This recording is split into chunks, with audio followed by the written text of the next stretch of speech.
E aí, galera, quer saber como é que transforma números decimais e dízimas periódicas em frações? Então vem comigo, solta a vinheta!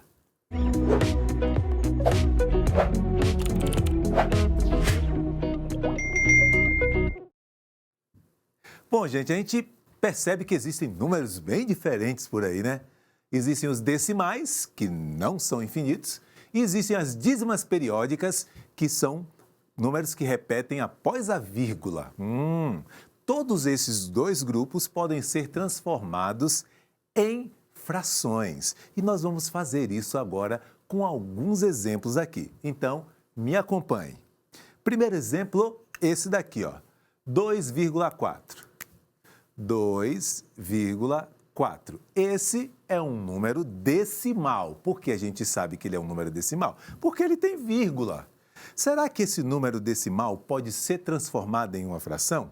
Aqui você tem que me acompanhar em alguns detalhes. Se esse número tem apenas uma casa após a vírgula, ele pode ser escrito na forma de décimo. Se ele tem duas casas, centésimos. Se ele tem três casas, milésimo. Como assim, professor? Com uma casa após a vírgula, esse número poderia ser escrito como 24 sobre 10.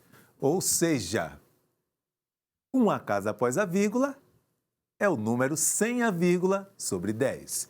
Duas casas após a vírgula é o número sem a vírgula sobre 100 e assim sucessivamente.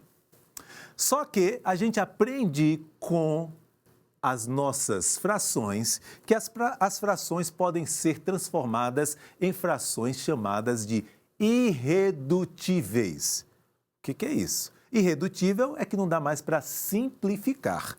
Bom, se você observar, o número 24 e o número 10 são números que podem ser transformados ao mesmo tempo por uma divisão de um mesmo número. Como assim? Qual é o maior número que eu consigo dividir o 24 e o 10 ao mesmo tempo? O maior que você pensou aí? Esse aí mesmo, número 2. O 2. Os dois ao mesmo tempo. E aí eu vou conseguir fazer o que a gente chama de transformar o meu decimal numa fração irredutível. Então vamos lá, olha lá. 24 dividido por 2, 12. E 10 dividido por 2, 5. Essa fração, ela representa esse número decimal, ok? Esse número decimal. Essa fração é a fração irredutível desse número decimal. Aqui nós temos o número escrito na forma de décimo e aqui nós temos a fração irredutível. Vamos fazer mais um? Acompanhe. O próximo número é a letra B ali, ó. Menos 3,6. Bom, continua sendo um número decimal, sim ou não? Sim. Só que ele tem um detalhe. Ele é um número decimal que tem menos. E só isso, não muda nada. O que vai acontecer com o seu resultado? Uma casa após a vírgula, você já sabe que é sobre 10. Automaticamente, você vai pôr o sinal de menos, vai pôr o 3 e o 6 sem a vírgula e colocar sobre 10. Aqui é como se a gente fizesse a leitura menos 3 inteiros e 6 décimos. Esse outro que nós fizemos é 2 inteiros e 4 décimos. A leitura.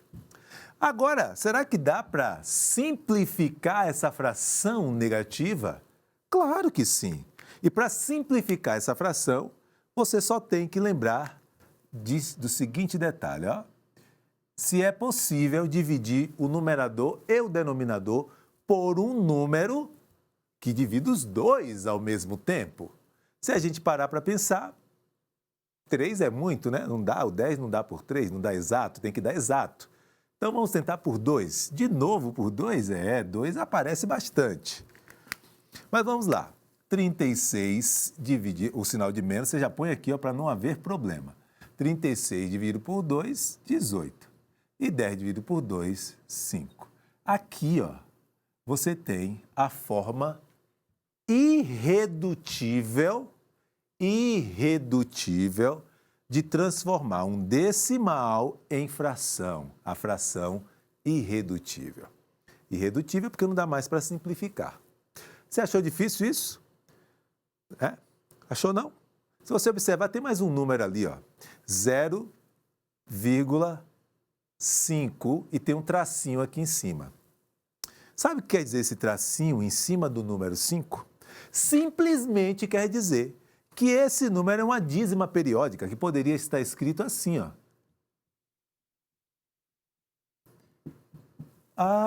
É uma forma resumida de escrever esse número. É uma forma resumida. Eu vou fazer esse daqui de forma rápida, uma dica rápida para você, ó. Todas as vezes que você tiver 0, e tiver a repetição de apenas um número após a vírgula, você não precisa perder tempo fazendo contas mirabolantes. É uma dica, hein? Você vai pegar simplesmente o número que se repete sobre, como só tem um número após a vírgula, você põe sobre 9. Se você fizer a conta aí na sua calculadora, 5 dividido por 9, você vai ver que vai dar 0,55555 até o infinito. Essa dica é boa somente quando você tem 0 aqui e repete apenas um número. Se repetisse o 6, 6 sobre 9. Se repetisse o 7, 7 sobre 9 e assim sucessivamente. O que é que nós fizemos aqui? Transformamos alguns números decimais em frações irredutíveis. Essa daqui não dá para simplificar, ela já está irredutível. Por isso, não precisamos mexer com ela. Deu para entender um pouquinho agora? Não? Gente, aperta o replay, volta essa aula, tenta refazer esses exercícios e eu tenho certeza que você treinando, você vai conseguir entender. Tchau!